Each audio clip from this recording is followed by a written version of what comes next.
నమస్తే, welcome to our channel. ఈ రోజు దువ్వాడ శ్రీనివాస్ గారు అరెస్ట్ గురించి చర్చించడానికి మనతో ఉన్నారు సోషల్ యాక్టివిస్ట్ శ్రీలీల గారు. నమస్కారం శ్రీలీల గారు. నమస్తే అండి. నిన్న మొన్న నేను పోలీస్ స్టేషన్కి వెళ్తున్నానని చెప్పినటువంటి దువ్వాడ శ్రీనివాస్ గారు పోలీసులు కన్నుకప్పి ఒడిస్సా పారిపోవడమే కాకుండా తన గుండెపోటు వచ్చిందని ఏదో రకరకాలుగా వేషాలు వేసి ఈ రోజు ఎట్టకేలకు ఒడిస్సాలో అరెస్ట్ అయ్యారు. ఇప్పుడు మీరేం అనుకుంటున్నారు? ఇప్పుడు పోలీసులు కన్నుకప్పి మామూలుగానే పవన్ కళ్యాణ్ మీద వ్యాఖ్యలు చేశారు, అది మామూలు వ్యాఖ్యలు కాదు, ప్రజలు ఖండించేవి. ఇటువంటి తరుణంలో ఈ అరెస్ట్ గురించి మీరు కొంచెం వివరిస్తారా? ఇక్కడ దువ్వాడ శ్రీనివాస్ దివ్యల మాధురి అనగానే ఫస్ట్ గుర్తొచ్చేది రీల్స్, షార్ట్స్. వాళ్ళు గతంలో కూడా తిరుమల తిరుపతి దేవస్థానంలో స్వామివారి ఏదైతే ఆ ప్రాంగణం ఉందో అక్కడ రీల్స్ చేసి చాలా సార్లు కంప్లైంట్స్ అయినాయి. అవి దాని మీద కూడా చర్యలు తీసుకుంటారనే పరిస్థితి. తర్వాత కేక్ కటింగ్ ఒకటి చేశారు అక్కడ. ఆ తర్వాత చూస్తే ఇతను భార్యతో వివాదాలు బయటికి రావటం,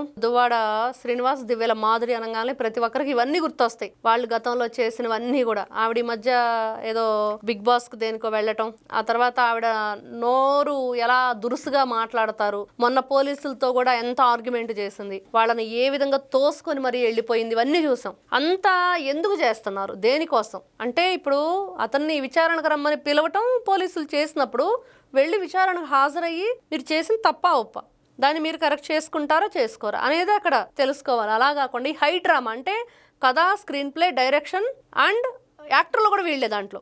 ఈ రోజున మనం కొత్తగా ఎవరిని ఎత్తుకోవాల్సిన పని లేదు. డైరెక్షన్ వాళ్లే, ప్రొడ్యూసర్లు వాళ్లే, దాంట్లో కథ, స్క్రీన్ ప్లే అన్నీ వాళ్ళేనమాట. వీళ్ళిద్దరు కలిసి ఏం చేశారంటే ఇదిగో నేను వస్తున్నానని చెప్పేసి పోలీసు అంతా కూడా కలిసి ప్రయాణం చేయటం, కొంత దూరం తర్వాత ఈయన కారు మాయమైపోవటం, కొన్ని గంటల పాటు ఈ హైడ్రామా అక్కడ ప్లే చేశారు. దాంట్లో దివ్యల మాధురి ఎలా నటించారో కూడా అందరికీ తెలుసు, ఎందుకంటే ఈ మధ్య ఆవిడ సినిమాల్లో కూడా చేస్తుంది కదా. ఆ నటనా ప్రావీణ్యాన్ని చాలా చక్కగా అక్కడ ప్రదర్శించారని చెప్పుకోవాలి. జీవితంలో కూడా నటిస్తున్నారు, అదే జరుగుతుంది. మరి ఎంత దారుణమైన విషయం అంటే వీళ్ళు గతంలో కూడా మనం ఎన్నో సందర్భాల్లో చెప్పుకున్నాం. ఎందుకంటే ఇటు చంద్రబాబు నాయుడు గారి గురించి కానివ్వండి, లేకపోతే అచ్చెన్నాయుడు గారి గురించి కానివ్వండి, ఎన్నో సందర్భాల్లో చాలా మాటలు మాట్లాడిన ఈ దువ్వాడ శ్రీనివాస్ దివ్యల మాధురి మరి వాళ్ళు మేము ఎవరి జోలికి వెళ్ళమని చెప్తూనే మాట్లాడుతున్నారు. ఈ మధ్య కాలంలో చూస్తే కాస్త సైలెంట్ అయ్యాడు, వాళ్ళ పని వాళ్ళు చేసుకుంటున్నారు, ఏదో బట్టల వ్యాపారం పెట్టుకున్నారంట అని చెప్పి అనుకుంటే తీరా ఈ రోజున పవన్ కళ్యాణ్ గారు అంటే ఆ కాపు సామాజిక వర్గానికి చెందిన వ్యక్తుల చేతే ఆ సామాజిక వర్గం వ్యక్తుల్ని తిట్టించడం అనేది జగన్మోహన్ రెడ్డికి వెన్నతో పెట్టిన విద్య. అది ప్రతి ఒక్కరూ ఫస్ట్ నుంచి గమనిస్తూనే ఉన్నాం. వాళ్ళు ఎలా చేస్తారు, ఏ విధంగా అతను మరి ఈ ప్రయోగాలన్నీ చేస్తూ ఉంటాడు అనేది. అదే చేశాడు. ఈ రోజున పవన్ కళ్యాణ్ గారి వాళ్ళ భార్య గురించి కానీ వాళ్ళిద్దరు ఆడపిల్లల గురించి కానీ మాట్లాడాల్సిన అవసరం ఏంటి? వీళ్ళకి ఎంత దారుణమైన విషయం అది.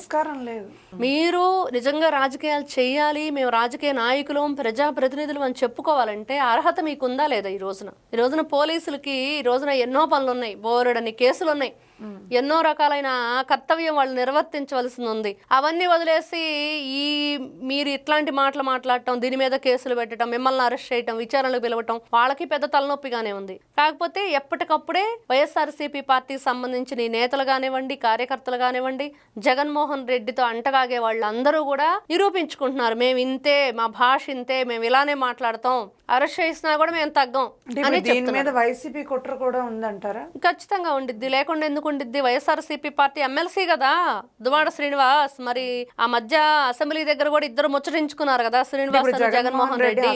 కూడా ఉందంటారా? ఖచ్చితంగా ఉండిద్ది. ఆయన హస్తం లేకుండా ఏ పని జరగదు. ఈ రోజున అందరూ చెప్పుకుంటున్న విషయం అది. ఇదంతా జగన్మోహన్ రెడ్డి స్క్రిప్టే. ఒక సాక్షిలో వచ్చిన, వాళ్ళ ఛానల్లో మాట్లాడిన, వాళ్ళ పేపర్లో రాసిన, ఇటు సజ్జల రామకృష్ణారెడ్డి కూడా ప్రెస్ మీట్ పెట్టాడు, అది జరుగుతుంది. ఆయన మాటలు కూడా ఇంకా సేపట్లో ఏం మాట్లాడాడో తెలిసిపోయిద్ది. వీళ్ళందరూ కూడా ఏదైనా సరే బయటకు వచ్చి మాట్లాడారు అంటే వివాదాస్పదంగానే మారుతుంది. దేనికోసం, ఏం ఆశించి మీరు ఈ రోజున ఈ కార్యక్రమాలు చేస్తున్నారు? నిజంగా మీరు రాజకీయ మనుగడ కొనసాగించాలంటే ఇంతకంటే దౌర్భాగ్యం ఇంకోటి లేదా? ఇంత నీచానికి దిగజారిపోవాలా? ఇంత నికృష్టమైన భాష మాట్లాడాలా? ఎదుటి వాళ్ళ వ్యక్తిత్వ హననానికి మీరు పాల్పడాలా? ఏంటి? ఎందుకు ఇట్లా చేస్తున్నారు? ఈ నీచమైన సంస్కృతి జగన్మోహన్ రెడ్డి మిమ్మల్ని ఎందుకు పెంచి పోషిస్తున్నాడు అనేది వాళ్ళని వాళ్ళు ఈ రోజున క్వశ్చన్ చేసుకోవాలి. ఫస్ట్ మనం చేసేది కరెక్టేనా? ఇట్లాంటి రాజకీయాలు కరెక్ట్గా మనం వెళ్తుంది రూట్. ఇక మీద ఇలాంటి స్కూల్స్ కూడా నడుపుతారేమో జగన్మోహన్ రెడ్డి. ఆల్రెడీ పెట్టాడు కదండి ఆయన స్కూల్, అదే కదా ఆయన దగ్గర నేర్చుకునే వాళ్ళందరూ వాళ్ళ పార్టీ ఎలా విమర్శించాలి, ఎలా మనం పైకి రావాలి. వీళ్ళు విమర్శించట్లేదు, విమర్శిస్తే బాగుంటుంది. ఈ రోజున రాజకీయ ఇప్పుడు అధికారంలో ఉన్న పార్టీని ప్రతిపక్షంలో ఉన్నవాళ్ళు విమర్శించవచ్చు గౌరవంగా, ప్రజలను చైతన్యవంతం చేయొచ్చు. పర్సనల్ గా కూడా వీళ్ళు అసలు ఎంత నీచం అంటే ఇంత లాభాష మాట్లాడతారా?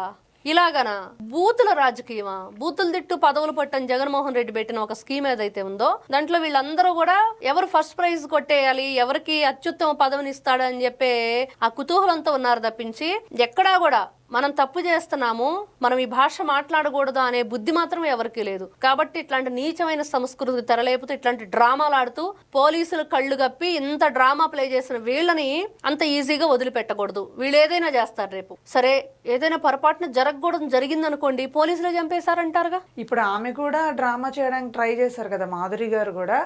నా భర్త కనిపించట్లేదని ఆవిడ కూడా తెగ యాక్షన్ చేశారు. ఇప్పుడు తెలియకుండా ఉంటుంది ఆవిడకి. ఇప్పుడు ఇన్ని రకాలు ఇవన్నీ కూడా రేపు ఏదైనా జరగకూడదు జరిగితే అది పోలీసులకే నష్టం.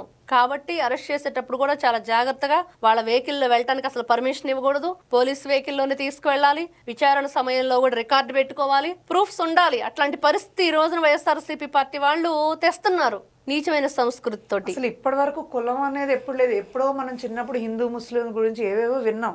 అవును, కానీ ఈ మధ్య ఇవన్నీ వస్తున్నాయి. జగన్మోహన్ రెడ్డికి అవును, అతను ఏంటంటే ఎప్పుడు ఎలాగా ఈ రాజకీయాలు అతను ఇలాంటివన్నీ తెచ్చాడో అప్పుడే అర్థమైపోయింది ప్రజలకు కూడా ఏం జరుగుతుంది రాష్ట్రంలో. జగన్మోహన్ రెడ్డి ఎలాంటి సంస్కృతిని తీసుకొచ్చాడు, ఈ నీచమైన రాజకీయాలకు తెరలేపిన తర్వాత ఆంధ్రప్రదేశ్ స్థితిగతులు ఏంటి తెలుసుకున్నారు. కాబట్టి జగన్మోహన్ రెడ్డికి 11 ఇచ్చి పక్కన పడేశారు. కాబట్టి దువ్వాడ దివ్యల ఏదైతే డ్రామా ఉందో దానికైతే పోలీసులు చెక్ పెట్టారని చెప్పుకోవచ్చు.